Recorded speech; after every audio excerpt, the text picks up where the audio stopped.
반갑습니다, 여러분. 뭐 다 아시는 분들인데 뭐 굳이 안 오셔도 되는데. 네, 네. 저희 일단 오늘이랑 내일 특가 할 건데요. 오늘은 계산형 문제 할 거고요. 내일은 오전에 말 문제 할 거예요. 그렇습니다. 일단 목적은 뭐 쓸까? 일단 목적은요. 보시면 저희 2021년에 이미 시험을 대부분 봤거든요. 다른 시험들은 저희가 제일 보통 늦게 봐요. 회계사 봤고요, 간평사 봤고, 관세사 봤고요, 뭐 공무원도 봤죠. 사실 공무원은 뭐 저희 별로 할 게 없지만 봤죠. 대충 그에 유행하는 문제들이 있기 때문에 요거 좀 보면 올해 몇 개 어떤 거 나올지 대충 맞출 수 있어요. 대충. 그래서 우리 일단 타시험 기출을 좀 풀 거고요. 한 번씩 보셨을 텐데 풀 거고요. 요거 풀어갖고 뭐 할 거냐면 올해 예상되는 주제들을 한번 볼 거예요. 제가 꽤 많이 맞췄답니다. 계속. 그래서 볼 건데 여러분 아셔야 되는 게 지금 우리 이거 하면 8시까지 다 8시간을 할 수도 있고요. 조금 빨리 끝나면 뭐 7시간 할 수도 있는데 해봐야 될 것 같고, 이걸 보면 이걸로 끝내겠다는 게 아니라 여기서 제가 이런 주제들이 나오고 이런 문제들이 있죠 하고 풀이법도 알려드리고 주제도 좀 알려드리고 하면 집에서 그걸 복습해야지. 이걸로 끝내겠다, 이걸로 안녕 그러시면 안 돼요. 저 이걸로 끝내는 겁니다. 이걸로 끝내는 게 아니라 관련된 주제를 나머지 기간 동안 다시 한번 좀 정리를 해보셔야 돼요. 그렇게 하시면 될 것 같고요. 그 다음에 뭐 새로운 문제는 없어요. 그 뭐 기술된 게 올해는 진짜 뭐 특이하거나 이랬던 것들이 거의 없기 때문에 여러분들이 다시 한번 얘기하지만 주제를 정리하고 오늘 집에 다 돌아가시면 그 다음에 풀이법을 다시 한번 보는 거지. 풀이법을 다시 한번 숙지하는 거지. 내가 요걸로 끝내겠다, 하루에 끝장을 내겠다, 그럼 나만 끝장나게 돼요. 그걸 좀 생각하시면 좋을 것 같고요. 보시면 아시겠지만 저희 문제 답밖에 없어요. 그게 그렇게 귀찮으셨나요? 해설을 안 달고? 해설을 안 달면 너무 문제가 두꺼워지고 좀 문제를 풀어보려고 했기 때문에 해설은 안 달았어요. 제가 여러분 좀 쓰시라고 집중하실 겸 할 건데, 우리 어떻게 할 거냐면 일단 문제 나오면 1분은 제가 딱 드릴 거예요. 초식에도 좀 이따 띄울 겁니다. 1분을 딱 들여서 풀고요. 그 다음에 내용을 정리하고 문제를 풀이할 거예요. 이렇게 갈 거고, 문제는 총 59문제 정도 돼요. 59문제, 59가지 주제가 되겠죠? 하나도 겹치는 주제가 없으니까 그렇게 진행을 좀 할 겁니다. 좋아요. 여기까지 얘기를 했고요.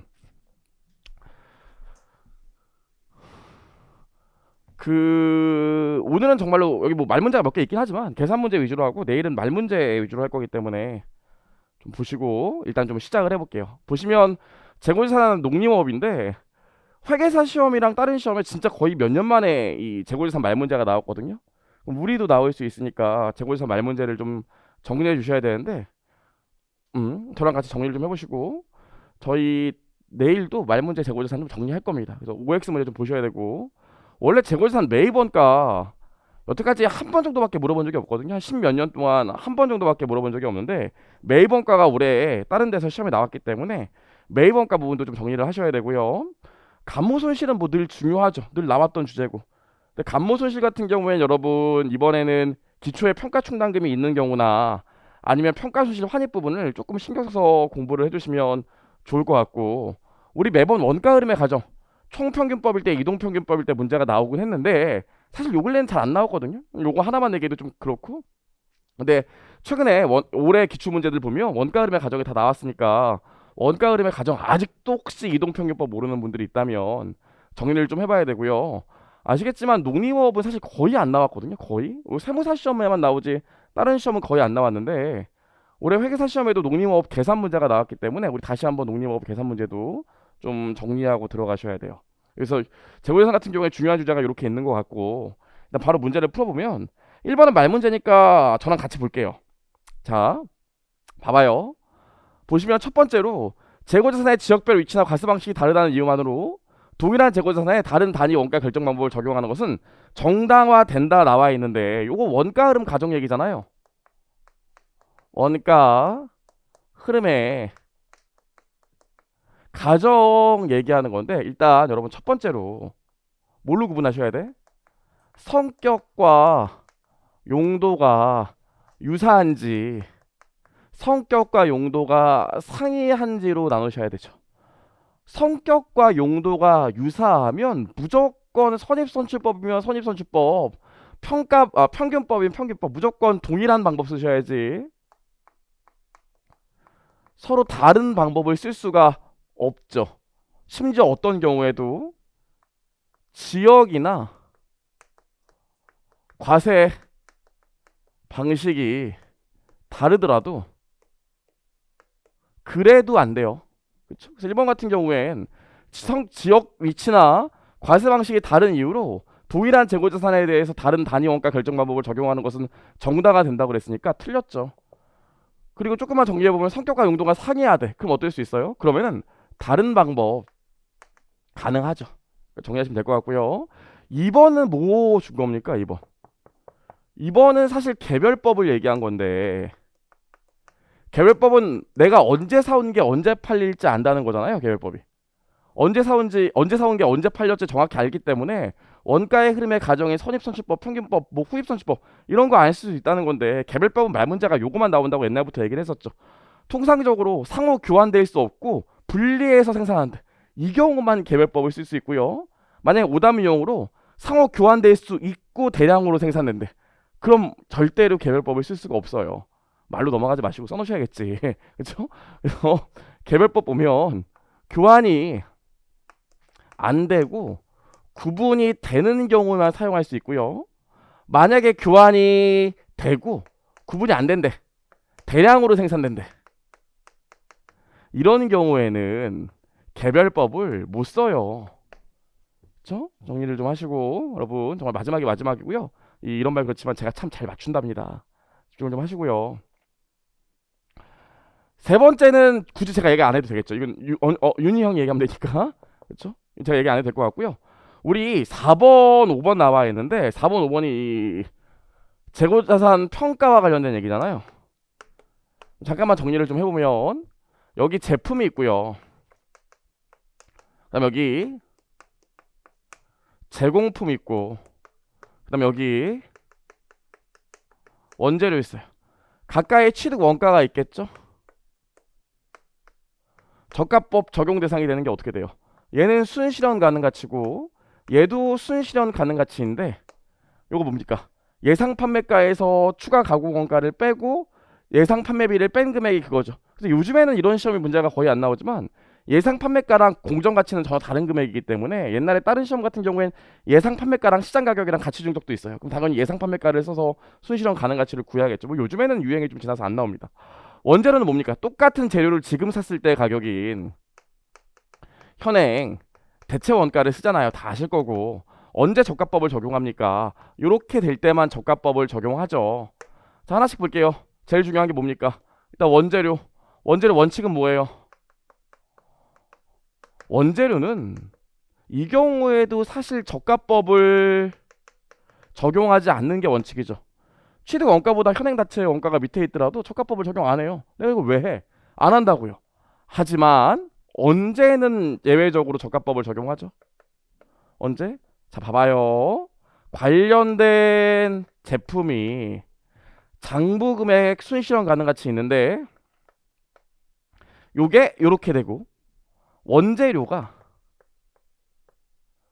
장부 금액 있고 현행 대체 원가 있으면 요게 요렇게 돼서 두 개가 모두 만족될 때만 저가법을 적용하죠. 그쵸? 요거 말문제 문구가 요거잖아요. 요거 5번. 그래서 5번 문구 참 중요한데 정말 오랜만에 시험에 나왔는데 보세요. 아직도 이거 잘 못 읽는 분들이 있는데 말문제 내일도 하겠지만 결국 말문제 문구를 잘 읽어야 문제를 맞출 수 있으니까 보시면 원재료의 가격이 하락하여. 요게 무슨 얘기야? 요게 장부 금액보다 현행 대체 원가가 밑에 있다는 소리예요. 그리고 제품의 원가가 순실현 가능 가치를 초과하여. 요게 뭐야? 제품의 장부 금액이 NRV 초과한다는 소리라고요. 이런 경우에는 원재료도 감액한다. 그 얘기거든요. 그래서 중요한 건 뭐? 5어가 아니라 AND라는 걸 꼭 좀 기억을 하시고. 그래서 만약에 뭐 당연한 얘기지만 계산 문제에서 이렇게 세 개 쭉 준 다음에 평가 손실 물어봤어. 당연히 뭐 먼저 계산해야 돼요? 원재료가 위에 있어도 원재료 먼저 해야 돼요? 제품 먼저 해야 돼요? 당연히 제품 먼저 해야지. 제품이 평가 손실 대상이 아니면 원재료는 무조건 아니라고 그랬잖아요. 제공품은 어떻게 돼?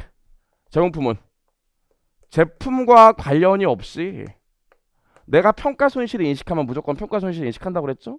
조금만 더 어려운 얘기 해볼게요. 그럼 제품을 보면 제품은 또 두 가지로 나눌 수 있어. 뭐 확정 취소 불가능한 확정 판매 계약을 맺은 경우랑 확정 판매 계약을 맺지 않은 경우가 있잖아요. 확정 판매 계약을 맺은 경우에 순실현 가능 가치 뭘로 합니까? 확정 판매 계약을 맺은 경우에는 그 계약 가격이 순실현 가능 가치가 되고, 확정 판매 가격을 초과해. 제품이 500개 있는데 확정 판매 가격으로 계약으로 200개 했대. 그럼 나머지 300개는 단초에 순실현 가능 가치 예상되는 판매가에서 추가 가공원가 빼고 예상 판매비를 뺀 금액 들어가는 건 아시죠? 괜찮죠? 자, 얘 같은 경우에 추가 가공원가 예상 판매비 있으면 반영해. 어떻게 해요? 확정 판매 계약을 맺었다 하더라도 요 계약과 관련된 예상 판매비가 있으면 그것도 당연히 빼주셔야 돼요. 이거는 한번 기출이 됐으니까 확인을 하시고. 좋아요. 여기까지 정리하겠습니다. 그래서 4번도 보시면 보유하고 있는 재고자산의 수량에 확정 판매 계약의 이행을 초과하는 경우 그 초과 수량, 이게 뭔데? 확정 판매 계약을 맺지 않은 건 당초에 순실현 가능 가치 일반 판매 가격에 기초를 한다 보시면 될 것 같고요. 자, 1번까지 봤습니다. 넘겨보시면 2번인데 지우고 보시죠.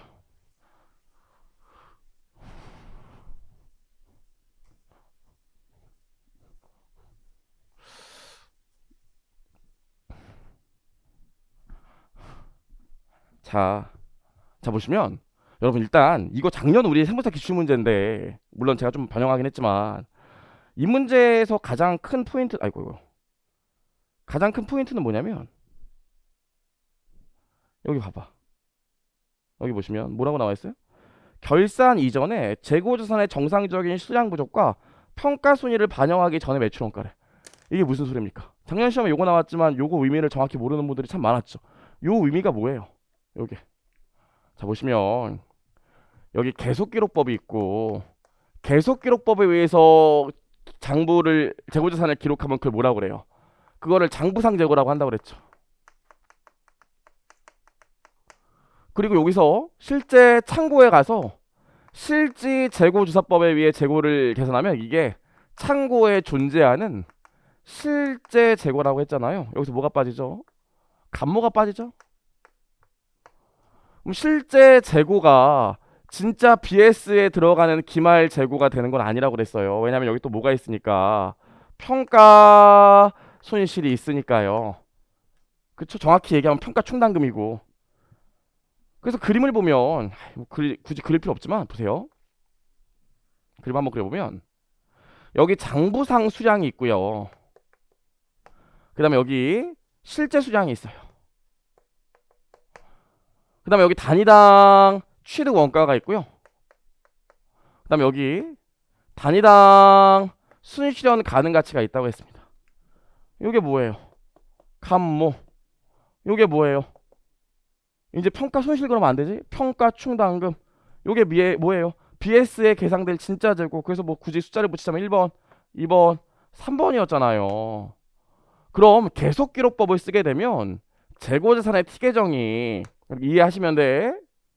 계속기록법을 쓰게 되면 재고자산의 티계정이 기초, 여기 매입, 그 다음에 여기 매출 원가, 여기 기말 재고자산인데, 계속기록법은 이거랑 이게 여전히 장부상 재고에 포함되어 있기 때문에 여기 1번, 2번, 3번이 다 들어가 있다고요.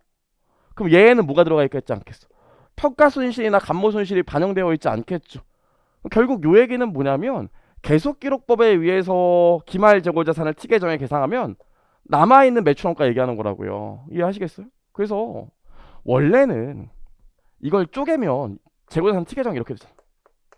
원래는 재고자산 쪼개면 이렇게 쪼개면 기초, 여기 매입, 그 다음에 여기 진짜 판매된 재고, 그 다음에 여기 정상감모, 여기 평가 손실, 여기 비정상감모, 여기 기말재고, 이렇게 쪼개고 여기에 3번 들어가고 여기에 1번-1, 여기 1번-2, 여기 2번 들어가는 거 아니겠어요? 근데 요 문제상에서 지금 매출원가 뭐 얘기하는 거예요?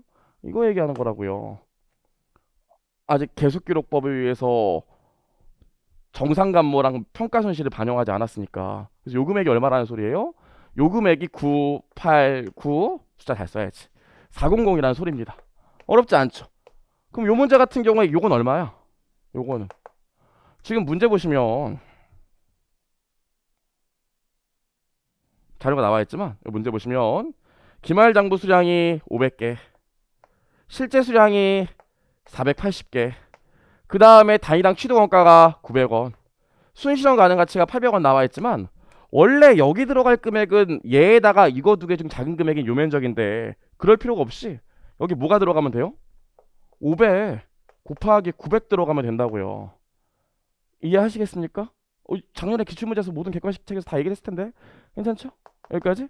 자, 매입만 구하면 되겠네. 그럼 올해 매입이 좀 새롭게 나왔다고 했으니까 같이 해볼게요. 매입은 뭐가 이해가 안 돼? 아, 미안해요. 그치? 그쵸? 요게 989 400이고요. 그래서 요거 다가 지금 얼마? 500 곱하기 900이겠죠. 그쵸? 좋아요. 좋아요. 여기까지. 막 설명하고 나 혼자 딴짓했네. 자, 그럼 이제 요거 해보면 되는데 매입 보시죠. 매입 보시면 자 봅시다. 부가세가 매입에 포함되어 있대. 환급 대상에 속한데 당연히 매입 금액엔 요거 81만 원 들어가야 되겠지만 부가세 만 원 빼줘야겠죠. 요건 매입이 아니잖아요. 매입운임 문제 특별한 언급이 없으면 당연히 더해줘야 될 것 같고 하용료 더해줘야 되고 매입 할인 빼줘야겠죠. 리베이트가 정말 오랜만에 나왔는데 리베이트는 어떻게 해주셔야 돼? 얘도 매입 할인이랑 똑같이 매입해서 차감해 주시면 돼요. 캐시 100이기 때문에 빼주면 되고 보관료 나와 있는데 후속 생산 단계에 투입하기 전에 보관이 필요한 경우가 아니래. 후속 생산 단계에 투입하기 전에 보관이 필요한 보관원가는 어떻게 합니까? 뭐? 도리도리? 취득 원가에 가산하잖아요. 왜냐면 후속 생산 단계에 투입하기 전에 보관이 필요한 경우는 가장 대표적인 게 원재료이기 때문에 원재료의 보관 비용은 가산한다고 그랬잖아요. 근데 얘는 그게 아니라니까 무시하면 될 것 같고 관세 납부금은 더해주면 돼요. 나온 김에 잠깐만 얘기하면 관세 환급금은 어떻게 돼? 원래 정확히 하면 이걸 매입에서 빼주는 게 아니라 매출원가에서 빼줘야 되는데 아주 유명한 교수님 책을 빼고는 대부분의 수험서들이 관세 환급금도 매입에서 그냥 차감하고 있기 때문에 저희 시험에도 나오면 그냥 차감해주는 게 제일 좋아요. 환급금이 나오면. 그래서 이거 다 계산하면 정확한 매입액이 얼마 나오냐면 808, 500 나옵니다. 808, 500 나와요. 808, 500 나오니까 역산하면 기초재고가 나오겠죠. 계산하면 기초재고가 630, 900 나오게 됩니다. 괜찮죠? 최근에는 진짜로 그 저희 시험뿐만 아니라 뭐 회계사 시험은 나온 적이 없지만 다른 시험 같은 경우에 이렇게 막 줘서 요거 지금 제가 설명했던 대로 요거 위미 묻는 문제들이 꽤 많이 나오기 때문에 꼭 기억을 하셔야 돼요. 그쵸? 작년에 저희 시험에 처음 나왔던 문제니까 기억을 하시고요. 우리 3번 보시죠. 3번은 사실 저번 주말주에 했을 때도 했던 건데 다시 한 번만 정리해 봅시다. 다시 한 번만. 아, 나 봐. 내가 계속 풀고 있었지? 그럼 안 되지. 약속을 했는데 잠깐만요. 초시계가 있습니다.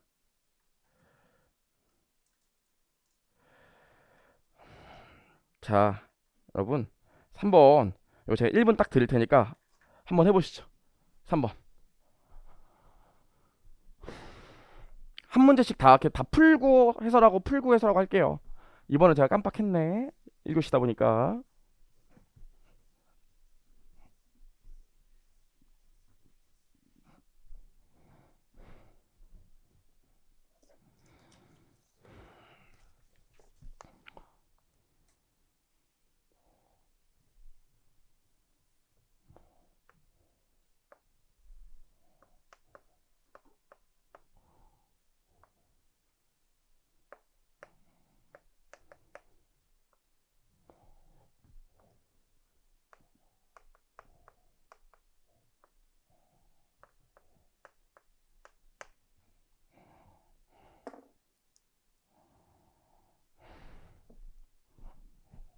이 문제 사이즈가 크니까 30초만 더 드릴게요.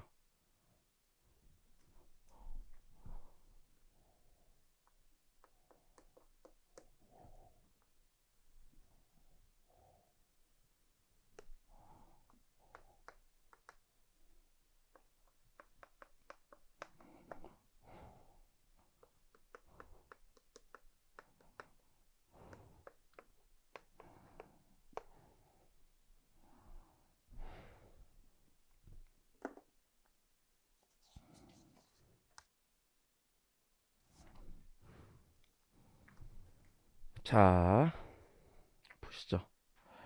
여러분, 이 문제 같은 경우에 좀 여러 가지 물어보려고 냈죠. 사실 이거 1분 30초 만에 이런 문제를 풀 수는 없죠. 여러 가지 해보려고 한 건데, 일단 문제 보시면 기초 나와 있고 기초에 평가 충당금이 없다고 나와 있으니까 기초 재고자산 티계정 여기 50만 원 오면 될 것 같고요. 매입 보시면 매입 애누리 환출 매입 할인이 있으니까 두 개 더한 거 빼주면 되겠죠. 매입은 얼마? 400만 원 나올 거예요. 사실 여기서 다루진 않았는데 한 번만 해볼게요, 여러분. 우리 매입을 구하는 방법이 두 가지가 있죠. 문제에서 제시하는 방법이 뭐 있습니까? 총 매입액에서 애누리, 환출, 할인을 빼주는 경우가 있고요. 그냥 모두 해줘야 돼. 이 경우에 매입 운임이 있으면 매입 운임은 더 해줘야 되죠. 매출 같은 게 어떻게 돼? 매출에서 매출 운임 어떻게 처리합니까? 그죠? 별도의 판관비 처리하지 취득 원가에 가감하진 않죠. 정리하시고요. 그 다음 또 뭐 주는 경우도 있어? 현금 매입이랑 외상 매입 주는 경우도 있죠. 문제에 매출총 이익률을 안 넣어놓은 이유가 매출총 이익률이 작년에 저희 집에 나왔기 때문에 제가 안 넣어놨는데 외상하는 경우가 있죠. 그럼 외상하게 되면 뭐와 관련된 거야? 매입 채무와 관련돼 있잖아요. 그럼 매입 채무의 T 계정을 보면 부채니까 이쪽에 기초, 이쪽에 매입 채무의 지급, 여기 매입 채무 기말 금액이 나오고 문제에서 어떻게 준다고 그랬어요? 이렇게 이렇게 주면 역산하면 외상 매입액을 구할 수 있다고 그랬죠. 그래서 요 금액이랑 더하면 매입액이 나온다고 했던 거 기억하시죠? 매출도 똑같은 논리고. 다만 이때 주의사항이 뭐였지? 다른 시험에도 출제가 됐는데 올해 주의사항이 뭐냐면 만약에 문제에서 이렇게 매입 채무상의 T 계정에 얘를 주고 애누리 자료가 여기 있어요. 앞으로 보세요. 줄게요. 야, 이쪽 오세요. 네, 여기 있습니다. 여러분, 제가 오늘 9cm 키 높이 셨거든요. 여기까지도 쓸 수 있네. 여기까지도. 어민 선생님 동영상 보면 막 머리가 여기까지 오더라고요. 그래서 막 옛날에 저 다른 학원 선생님 랑 같이 하던 분 있었는데 그분 키가 180 넘는 분이었는데 자기는 도대체 여기서부터 못 쓰겠다는 거예요. 나는 주로 여기서 쓰고 있는데 그래서 자기는 여기만 쓴다는 거죠. 그래서 아니 그게 가능할까 했는데 이게 9cm만 커져도 아이고 좋네요. 그렇죠? 칠판을 넓게 쓰는 기분입니다. 그래요. 약간 와이프가 비율이 이렇게 다리만 길어지니까 와이프가 약간 좋아하는 것 같더라고요. 죄송해요. 자 볼게요. 장모님은 되게 한심하게 쳐다보시고 보세요. 이렇게 자료를 제시한 다음에 애누리, 환출, 할인을 준대요. 그럼 이 경우엔 요거에서 요거 빼줍니까? 안 빼줍니까? 절대 안 빼준다고 그랬죠? T계정상에는 이미 매입 채무의 T계정상에는 요게 발생할 때마다 매입 채무를 직접 까기 때문에 이미 다 고려가 된다고 그랬어요. 꼭 기억하셔야 돼. 저희 시험 말고 다른 시험에 올해 출제가 됐는데 저희 시험에 작년에 매출총 이익률법이 나왔기 때문에 얘기를 안 할 뿐이에요. 좋아, 나온 김에 한번 정리해봤고요. 그래서 매입까지는 구했고요. 그럼 이제 우리 문제 보시면 매출 원가를 물어봤는데 정상감모랑 평가손실은 매출 원가에 반영한대요. 그럼 판매된 거 정상감모 평가손실만 매출 원가에 들어가니까 T계정상으로 이렇게 계산하면 매출 원가 나올 거 아닙니까? 그래서 우리가 구해보면 되는데 심심하니까 제대로 한번 다 구해볼게요. 원래 요거만 구하면 되는데 다 구해볼게요. 제품 A부터 보면 장부상 재고가 1000개고요. 실제 재고가 900개래요. 그런 다음에 단위당 원가가 100원이고 순실현 가능 가치는 110원 되겠죠. 괜찮죠? 자, 그럼 하나씩만 좀 해볼게요. 좀 좁네. 여기다 해볼까? 첫 번째, 감모. 감모 어떻게 되겠습니까? 일단 A 같은 경우에는 감모가 나오죠. 몇 개? 100개 줄었고 단위당 원가가 100원이니까 감모 얼마? 100개 곱하기 100원씩 감모가 발생할 거고요. B 보시면 장부상 수량이 400개야. 실제 재고가 350개래요. 단위당 취득원가가 200원이고 순실현 가능 가치 180원입니다. 그럼 얘도 일단 감모가 나왔네. 50개 줄었으니까 50개 곱하기 얼마? 취득원가 곱해서 요 면적 구하면 되니까 200이요. 여기까지. 두 번째. 아이고. 그 다음에 마지막으로 C. C 보시면 실제 수량이 500개. 장부 수량도 500개, 실제 수량도 500개. 단위당 취득원가 250원. 순실현 가능 가치 얼마입니까? 220원이니까 일단 감모는 안 나오겠네. 계산하면 감모 얼마예요? 2만원. 문제 보시면 이 중에 30%만 원가성이 있다고 그랬으니까 70%는 원가성이 없겠네. 비정상가면 얼마? 14,000원. 문제에서 우리 시험이 이렇게 사이즈가 크게 주는 경우 거의 없잖아요. 이렇게 안 주고 요거만 준 다음에 감모나 평가 손실만 물어볼 수도 있으니까 한번 해보는 거고. 자, 두 번째. 자, 우리 이제 똑똑이니까 지금 요 면적을 이제 구해야 되는데, 요 면적은 평가 손실이에요, 평가 충당금이에요? 그쵸? 요 면적은 기말에 BS에 계상될 평가 충당금이라고 했죠. 평가 충당금 한번 구해봅시다. A부터 보면 실제로 900개가 있었는데 가격 다운된 게 없지. A는 그러니까 A는 평가 충당금이 없고, B 보시면 실제로 350개가 있는데 가격 얼마 다운됐어요? 20원 다운됐으니까 곱하기 20 해주면 되고, C는 실제 500개가 있었는데 가격 얼마 다운됐습니까? 30원 다운됐으니까 이렇게 계산하면 되겠지. 요 계산 얼마 나와요? 기말 평가 충당금이 22,000원 나와.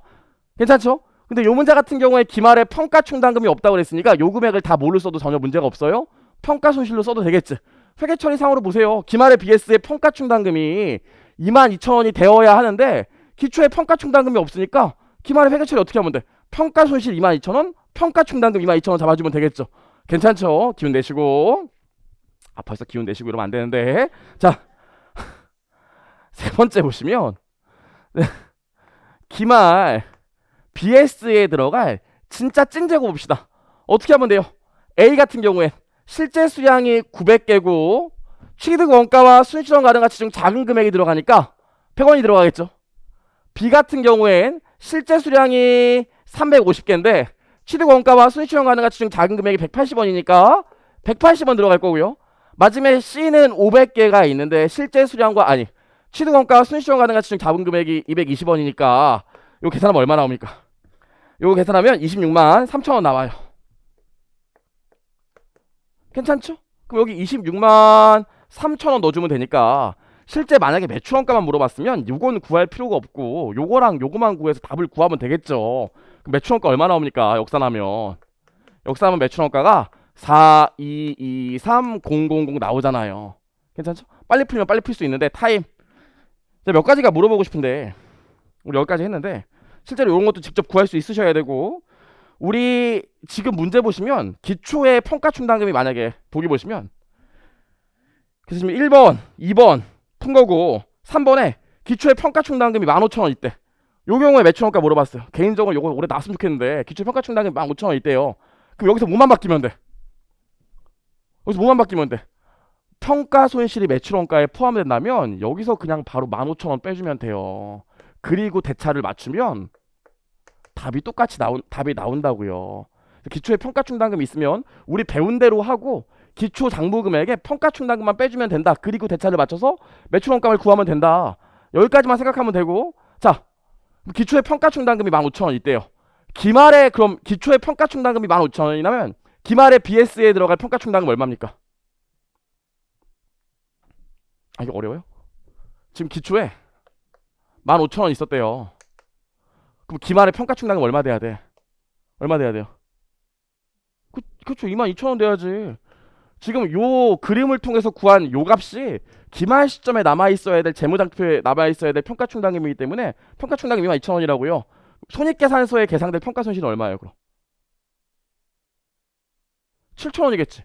기초에 15,000원 평가 충당금이 있었는데 기말에 22,000원이 되어야 하니까 만약에 문제에서 평가 손실만 물어본다면 당연히 평가 손실은 7,000원일 거예요. 평가 충당금 7,000원만 늘어나면 되니까. 괜찮죠? 조금만 더 해봅시다. 그럼 기초의 평가 충당금이 3만원이었으면 어떻게 돼? 평가 손실 환입으로 8,000원 잡아줘서 별도의 손익 처리하면 되겠죠. 괜찮죠? 별도의 손익이 아니죠. 매출원가에서 차감하면 되겠죠. 혹은 재고자산과 관련된 비용에서 차감하든지. 괜찮죠? 여기까지는 꼭 기억하시고 요 정도는 아셔야 돼. 지금 뭔가 꼬이시는 분이 있는 것 같은데 요거만 물어보는 경우에 그냥 티 계정을 완성하면 되는데 문제에서 평가 손실만 물어본다면 이렇게 하셔야 되잖아요. 괜찮죠? 좋아요. 여기까지 봤습니다. 그래서 3번까지 봤고 넘겨보시면 4번 있는데 이 4번 정말 4번 제가 또 드리죠. 30초. 요 정도면 30초면 충분할 것 같은데 해보죠. 4번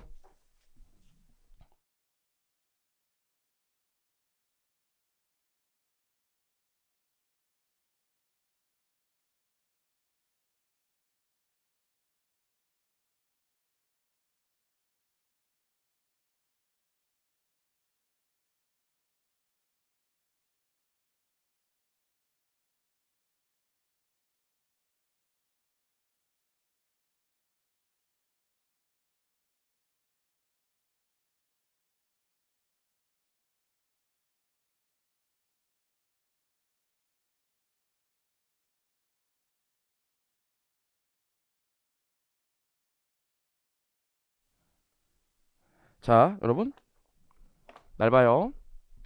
사실 이런 문제는 되게 쉽고 여러분들이 이런 걸 지금 아직 틀리면 조금 반성하셔야 돼 사실. 4번 지금 여러 가지 해볼 건데요. 계속기록법이랑 가중평균법 물어봤는데 제일 먼저 총평균법 먼저 해봅시다. 총평균법. 총평균법 어떻게 하면 돼요? 자 보시면 총평균법일 때는 일단 평균 단가를 구하는 게 1번인데 평균 단위 원가 평균 단가를 구해야 되는데 어떻게 구해요? 두 개 곱하고 두 개 곱하고 두 개 곱한 다음에 더해서 전체를 500으로 나눠주면 되겠죠. 그럼 평균 단가가 얼마 나오냐면 12.6 나와요. 그럼 매출 원가 어떻게 구하면 돼? 매출 원가는 지금 총 400개가 팔렸으니까 400 곱하기 12.6원 해주면 되겠지. 전혀 어렵지 않고요. 요 정도 이제 암산을 하셔야 돼. 봐봐. 요 문제도 되게 쉬운 게 관세사 시험이라서 좀 쉬웠는데 계속기록법에 의한 평균법도 고민할 게 없어요. 봐봐요. 기초에 150개 있었고 2월 1일날 매입된 게 150개야. 그리고 3월 1일날 팔렸으니까 요거 두 개 평균 내야 될 거 아니에요. 똑같은 수량인데 가격이 10이랑 12야. 평균 내면 얼마야? 11이요. 어차피 수량이 똑같기 때문에. 그럼 요거는 11원에 팔린 거라고요. 한 개다. 그럼 300개에서 100개 팔렸으니까 200개 남았죠. 11원짜리가. 근데 200개 또 샀네. 똑같은 수량으로. 15원짜리야. 그럼 뭐랑 평균 내면 돼요? 15랑 11이랑 평균 내면 되겠지. 그럼 여기 얼마 나와요? 14. 그럼 이거에다 이거 곱하면 나올 거 아니니까 매출 원가가 11에다 15 하면 14 맞나요? 13이죠? 와, 나 진짜 그래도 여러분 약속 많이 한 것 같은데 여러분 표정만 보면 내가 뭔가 잘못했다는 걸 알 수 있어요. 동공이 막 흔들려. 자, 요거에 곱하고 요거에다 곱하면 계속기록법에 의한 매출 원가 나오겠죠. 아주 간단한 걸로 해봤고 연습을 좀 해보시고 예상외로 선입선출법 하면 못하는 분들이 있어요. 깜짝깜짝 놀랐는데 선입선출법이면 어떻게 돼? 1번 타임. 선입선출법이면 계속기록법이랑 실질재고조사법 구분하는 게 의미가 있어요 없어요? 전혀 의미가 없죠. 어차피 다 똑같은 얘기니까. 그럼 선입선출법이라면 지금 총 아무튼 400개가 팔린 거니까 요거 다 팔렸겠죠. 300개. 그리고 여기서 마저 100개 팔리면 되는 거 아니겠어요? 그쵸? 그럼 매출원가 어떻게 돼? 요거에다 요거 곱하고 요거에다 요거 곱한 거에다가 100개에다가 요거 곱한 거 더해주면 선입선출법에 의한 평균법이 나오겠죠. 예상외로 저희 시험에 선입선출법 나오면 평균법만 했는데 잘 못하는 분들 많더라고요. 기억을 좀 하시고. 좋아요. 여기까지 했습니다. 여러분 우리 작년 시험에도 이게 나왔지. 작년인가? 나왔지만 문제에서 계속 아이고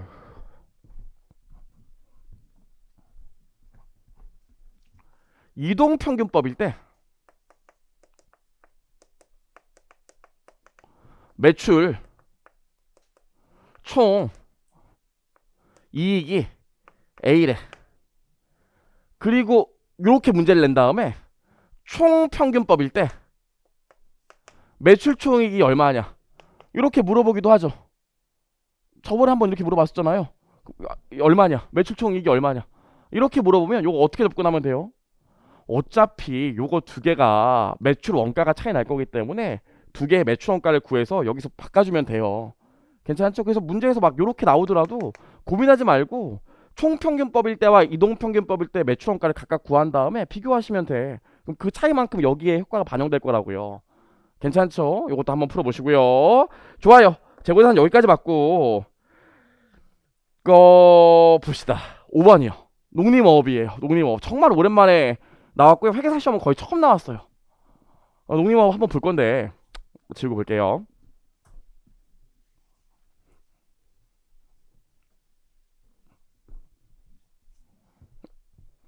여러분 일단 한번 써보죠. 오랜만에 우리 양이 있어. 양 엄마 양. 엄마 양을 우리가 뭐라고 그럽니까? 엄마 양을 이거 생물자산이라고 그러죠. 그쵸? 생물자산은 최초 측정 시 어떤 금액으로 측정해요? 순 공정가치 측정한다고요. 이거 진짜 오랜만인데 최초 측정치를 공정가치로 하는 애들은 공정가치는 유입가격이에요 유출가격이에요? 공정가치는 유출가격이잖아. 그럼 내가 수화 생물자산을 사면서 돈을 냈대요. 나간 현금은 유입가격이라고요. 그래서 유출 가격이랑 유입 가격이 다를 때도 있어요. 그쵸? 이런 경우에 우리 어떻게 합니까? 기준서 보시면 뭐라고 나와 있어? 유입 가격과 공정가치를 측정하는 자산의 공정가치가 다른 경우에 기준서에 다른 정함이 없으면 당기손익에 반영하기로 했죠. 그래서 우리 금융자산도 취득하는 시점에 취득금액이랑 금융자산의 공정가치가 차이가 나면 그 즉시 취득손익으로 당기손익에 반영하잖아요. 얘도 마찬가지야. 처음 취득할 때 순공정가치 측정하기 때문에 순공정가치보다 거래 가격이 다른 금액이 나오면 당기손익에 반영한다고요. 이 문제가 그 문제거든요. 좀 이따 풀어볼 거고. 아무튼 후속 측정은 어떻게 됩니까?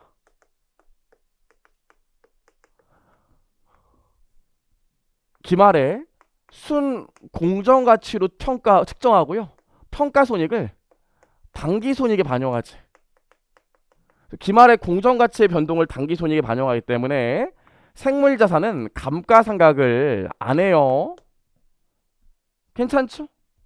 모두 안 해? 정말 오랜만에 얘기해보는 건데 손상도 안 해요. 공정가치의 변동을 당기손익에 반영하는 애들은 손상을 잡을 이유가 없다고 그랬잖아요. 같은 이유로 FV, PL도 안 잡죠. 그래서 그럼 물론 걔는 또 다른 이유가 있긴 하지만 보시면 요거는 측정 시점에 내가 공정가치를 측정할 수 있는 경우고 공정가치를 측정할 수 없대.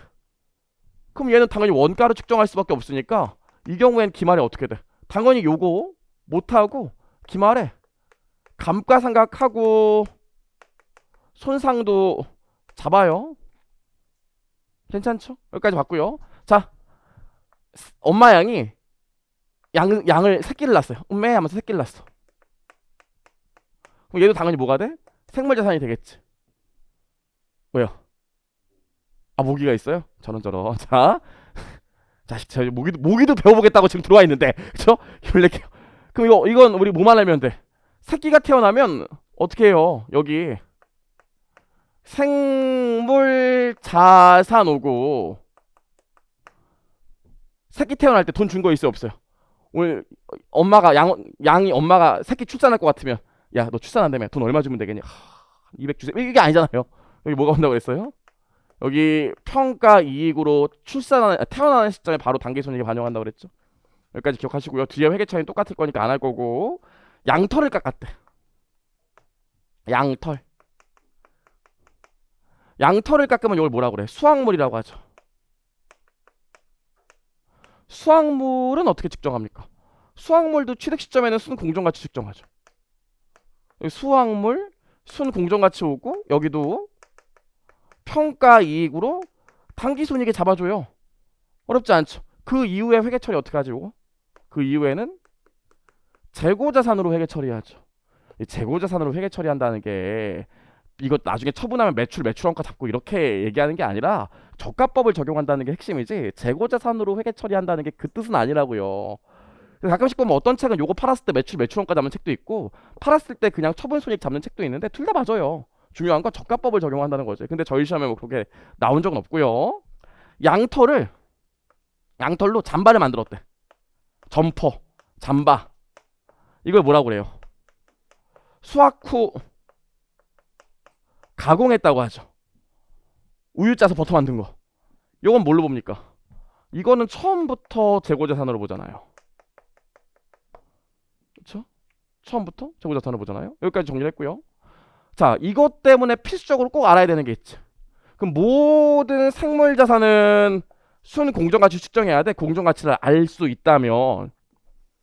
가장 대표적인 게 피카츄라고 그랬잖아요. 피카츄. 진화도 하고 진화를 측정할 수 있으면 생물자산이라고 했잖아요. 근데 유럽에 있는 저 포도나무 농장 같은 경우엔 포도나무가 10만 그루인데 각각의 개별적인 생물자산인데 그걸 공정가치를 측정하기 너무 어렵다고 그랬지. 그래서 걔네들은 예외사항을 줬잖아. 예외사항으로 뭘 줬어요? 생산용 식물이라고 부른다고 그랬고 얘 가장 큰 특징은 뭐죠? 얘는 그냥 유형자산이랑 동일하게 회계 처리한다는 거죠. 기계장치나 똑같지 뭐 포도나무가. 그쵸? 실제로 그래서 많은 기업들이 농림업 하는 사람들은 이거보다 이걸 선호한다고요. 매기말 공정가 측정하는데 돈이 많이 드니까 이걸 선호해. 요거만 감가상각만 해줘도 되니까. 괜찮죠? 생산용 식물, 포도나무. 이때 우리 실제 세무사 시험에 기출된 게 뭐가 있었습니까? 생산용 식물의 대상? 혹은 요건? 요게 중요했죠. 요거 말문제 나왔잖아. 요거만 기억하면 되는데 생산용 식물이 되려면 뭐가 꼭 돼야 될까요? 생산형 식물이 되려면 무조건 한 회계 기간을 초과해서 보유해야 되고요. 그리고 뭐가 있었지? 나는 팔면 안 된다고 그랬죠. 대상 자산은 처분을 목적으로 하면 안 돼요. 기준서 문구가 아니라 이거 윤동이가 붙여놓은 건데, 가장 대표적인 게 뭐였어? 우리 시험 문구 보면 편백나무야. 나를 잘라서 판대. 안 된다고 그랬지. 목재 안 돼. 감나무인데 감도 팔고 목재도 나무도 잘라서 팔 거래. 그러면 안 된다고요. 생산형 식물이. 나를 파는 건 생산형 식물이 안 돼. 그렇죠? 그리고 뭐 옥수수 수확하고 나면 다 잘라버린다고요. 이러면 생산형 식물이 안 된다고 그랬어요. 그래서 한 회계기간을 초과해서 보유해야 되고, 나를 처분하면 안 된다. 여기까지 좀 기억을 해주시면 좋을 것 같고요. 5번 보시죠. 그래서 5번 보시면 낙농업을 영위하는 대한목장은, 지울게요. 필기하셨을 거라고 보고 이건 같이 풀어보겠습니다. 안 보신 분도 많았을 테니까. 아니요, 이거 1분 드릴게요. 해보죠. 한번 들게 한번 해봐요. 웬간하면 같이 지금 풀어보고 그 다음 풀이하고 그렇게 합시다. 동영상 보신 분도 넘기지 말고 풀어봐요.